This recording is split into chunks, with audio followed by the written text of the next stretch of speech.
저희가 오늘부터 새로운 코너 속의 코너로 하나 만들었습니다. 역사 프로파일링이라고 하는 그런 코너인데요. 이건 오늘 파일럿 형태로 한번 해보는 그런 코너입니다.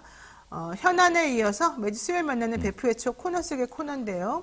어떤 분야에서든 역사를 통해서 교훈을 얻어야 되겠죠. 범죄도 마찬가지입니다. 어떤 범죄가 발생을 하면 그 범죄와 범죄가 일어나게 된 역사적 배경을 확인을 한번 해보고 또 실제 그런 것들은 어떤 함의를 가지는지 우리가 한번 판단해 보자라는 의미에서 배상훈 소장님께서 심혈을 기울여서 이 주제를 가지고 와서 여러분들께 말씀드리는 그런 코너입니다. 한번 해보겠습니다. 오늘 만약에 해보고 반응이 좋으면 계속하고 반응이 안 좋으면 그만하고 자, 한번 해볼까요? 네. 자, 오늘 준비한 역사 프로파일링 주제는 아동학대라고요. 예, 최근 경찰청 자료에 따르면 지난해 아동학대 검거 건수가 11,970건으로 2018년 대비 약 3.2배 증가했다고 하는데 정인이법 아시죠? 이 아이를 학대한 이 부모에 대한 이 정인이법이 통과가 되면서 형량이 늘긴 했는데 여전히 아직까지는 이 아이들에 대해서 효율적인 대책은 되지 않았던 것으로 좀 판단이 되거든요. 그렇죠, 아무래도. 자, 이 얘기 한번 해봅시다. 예. 국회 행정안전위 김용판 의원이 경찰청으로 받은 자료에 따르면은 아까 말씀하신 것처럼 이제 그 상당히 아동학대 검거 건수가 늘어나고 있다. 그 얘기는 이전에는 이런 아동학대에 대한 검거가 사실은 많이 없었다는 얘기를 반증하는 겁니다. 그렇죠. 주로 이제 경기도하고 서울이 제일 많고요. 물론 인구가 제일 많으니까 유형상으로는 신체 학대가 제일 많고 그 다음에 정서학대. 신체학대가 8,000건인데 정서학대는 2,000건이니까 사실 4대1 정도 높은 거죠. 주로 이제 가해자는 부모가 제일 많습니다. 16,000명 정도고 대부분이 부모라고 생각하시면 정인이 사건도 대부분 그런 형태니까 그렇죠. 그런 형태로 이제 늘어나고 있다고 하는 것이 이제 현실입니다. 자, 그러면 과거 조선시대에도 아동학대 범죄 이런 게 좀 있었을 것 같은데요. 그러니까 이 범죄 아동학대라고 하는 것 자체가 조금 이제 시각이 다른 것은 가정 내, 가정외를 여기서 구분하진 않습니다. 왜냐하면 이제 역사 속에서는 그래서 이제 아이를 대상으로 하는 폭력을 중심적으로 이루어졌고 네. 엄격하게 아이를 대상으로 하는 폭력은 엄격하게 다뤄졌다. 예를 들면 세종실록에 아이에 대한 살해 혐의로 참형, 뭐 아시다시피 참수형이 되겠죠. 12세 이하의 여자아이에 대한 성범죄는 교수형. 그리고 연산군 때는 11살 의붓딸을 성범죄한 아버지는 참형. 뭐 이런 형태로 상당히 심각하고 위중하게 다뤄졌다라고 하는 겁니다. 그러니까 우리가 조선시대 때는 아이들의 인권을 특별히 생각하지 않았기 때문에 예전에는 그래서 아이들에 대해서 함부로 해도 그렇게 큰 처벌을 안 받았을 거라는 게 일반적인 상식이고 생각이었는데 그렇지 않죠. 알고 봤더니 오히려 그게 아니군요. 그렇죠. 지금보다 훨씬 더 심하게 그들에 대한 처벌이 이루어졌다는 거네요. 그렇죠. 그러니까 노비가 이 사건이 있었네요. 조선시대 때 노비가 아이를 유괴해서 돌로 눌러 죽인 사건이 있었는데 그렇죠. 이것에 대해서 왜 그랬느냐, 왜 이 양인의 아이를 함부로 살해를 했느냐, 이걸 이유 삼아 칼로 그 사람 아이를 죽여버렸고, 그쵸? 12살 이하 여자아이를 강간한 사람에게도 교수형, 그렇죠. 이런 게 성립이 됐고요. 강간죄 같은 경우는 특히 11살 의붓딸을 강간하고 살해한 아버지에 대해서도 역시 사형으로, 죽음으로 책임져라 이렇게 했다는 거죠. 이런 형태의 최종심은 왕이 직접 합니다. 그러니까 우리가 지금 3심 제도가 있지 않습니까? 네. 조선에도 3심 제도가 있습니다. 그러니까 최종심은 국왕이 직접 이 부분에 대한 처결을 합니다. 그러니까 함부로 죽이진 않았어요. 이 부분에 대한 거를 지방관이 함부로 죽였다고 절대 그렇게 생각하시면 안 됩니다. 기록이 다 남아 있습니다.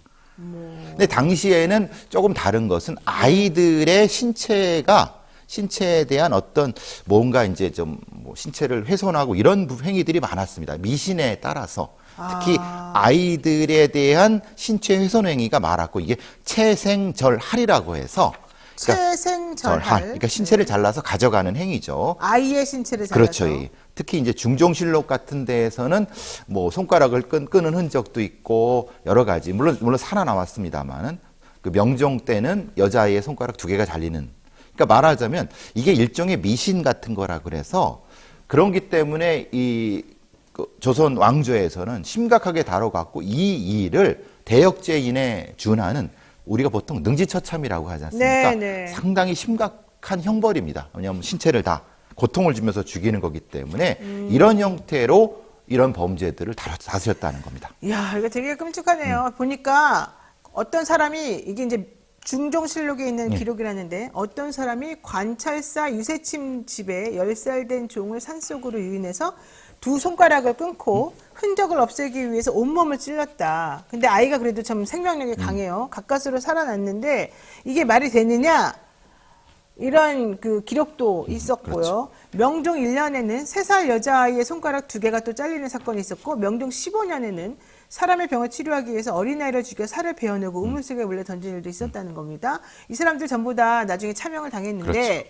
이게 전설의 고향 보면 옛날에 그렇죠. 예. 뭐 누구가 아픈데 어린아이에 뭘 잘라서 먹이면 낫는다, 예, 뭐 예. 이런 전설이 있었잖아요. 그렇죠. 그래서 막 내 다리 내놔 막 이러면서 쫓아다니는 것도 있었잖아요. 그런 것도 좀 연결되는 그렇죠. 거예요? 연결되는 거죠. 그래서 이제 이런 어떤 부분을 막기 위해서 왕실에서 특히 이제 조정에서 심각하게 이런 범죄를 다루고 극형에 처하는 형태로 대응했다라고 하는 겁니다. 그래서 이 국가가 더 이상 이런 거를 간과하지 않겠다라고 하면서 대역죄인에게 내리는 능지 처사, 신체를 6부분으로 찢어서 각 지방에 보내 사람들에게 보이게 하는 그런 형벌을 내기도 했는데, 그럼에도 불구하고 미신적 사고에 젖은 이 사람들이 아동을 유인해서 신체를 잘라내는 일을 멈추지 않더라.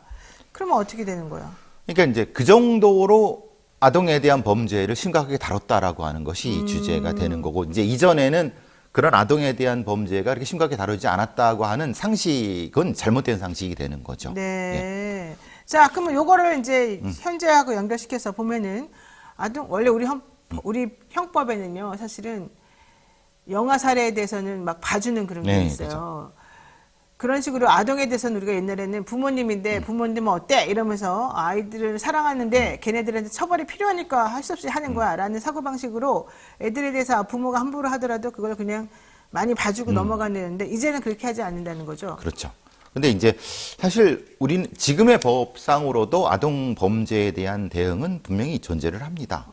문제는 근데 이게 이제 아동 범죄에 대한 아동 학대라는 이런 범죄에 대해서 네. 수사를 제대로 하려고 하면 관련된 어떤 수사 조직이라든가 네. 전문 부분들이 있어야 되는데 그게 사실 부족하다는 것이 지금 여러 이제 데이터에서 나타나고 있는 거죠. 그렇죠. 이제 과거식으로 강력하게 처벌한다라고 하는 거 과거는 통했을 수 있지만 네.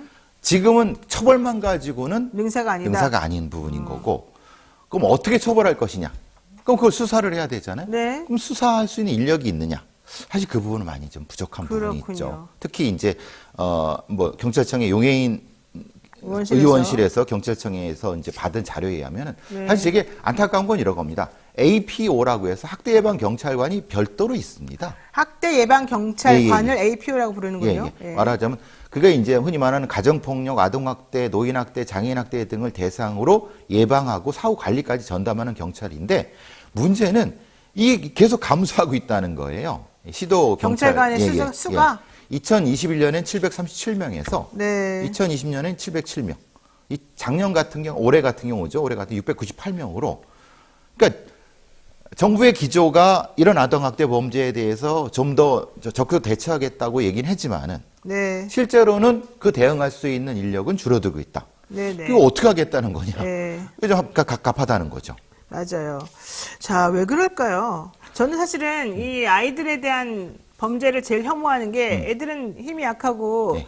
어른들의 말을 절대적으로 따를 수밖에 없기 때문에 그런 걸 이용해서 범죄를 저지르는 거거든요. 네. 어른들이. 저는 그래서 사실은 아동학대를 너무 싫어하고, 네. 노인 범에 대한 학대도 마찬가지로, 노인은 이제 힘이 없어지니까 그렇죠. 그런 사람들을 함부로 하는 걸 정말 싫어하는데, 그래서 저는 그런 것들이 근절될 수 있도록 저의 앞으로의 모든 역량을 동원할 예정입니다만, 이 옛날 걸 보니까 그래도 조선시대가 생각보다 이 아동학대를 다루는 그런 그게 지금보다 오히려 더 선진적인 시각을 가지고 있었군요. 그 생각이 좀 달랐죠. 달랐네요. 예, 예전에 네네. 달랐죠. 네. 근데 실제로 정의 사건도 아시겠지만은 APO가 이제 전문적인 형태의 수사가 안 되는 바람에 정의 네. 사건이 묻힐 뻔했었지 않습니까? 그렇죠. 네. 그래서 그때도 얘기 나왔던 것이 이런 전문적인 경찰관을 좀 채용을 해야 된다는 얘기가 많이 나왔는데 그냥 공연불이 돼버리는 겁니다. 맞습니다. 지금 상태로. 알겠습니다. 자, 오늘 말씀 여기까지 들어봤습니다. 자, 코너 속의 코너라고 해서 조선시대에 있었던 아동학대 범죄에 대한 처벌 방식이 무엇이었는지 한번 알아보는 시간 가졌는데요. 만약에 괜찮으면 한 몇 번 더 해서 조금 더 세련되게 만들어보고 더 재밌게도 해보고요. 그렇지 않으면 그냥 뭐 어쩔 수 없고요. 자, 여기까지 하겠습니다. 배상훈 프로파일러 고맙습니다. 감사합니다.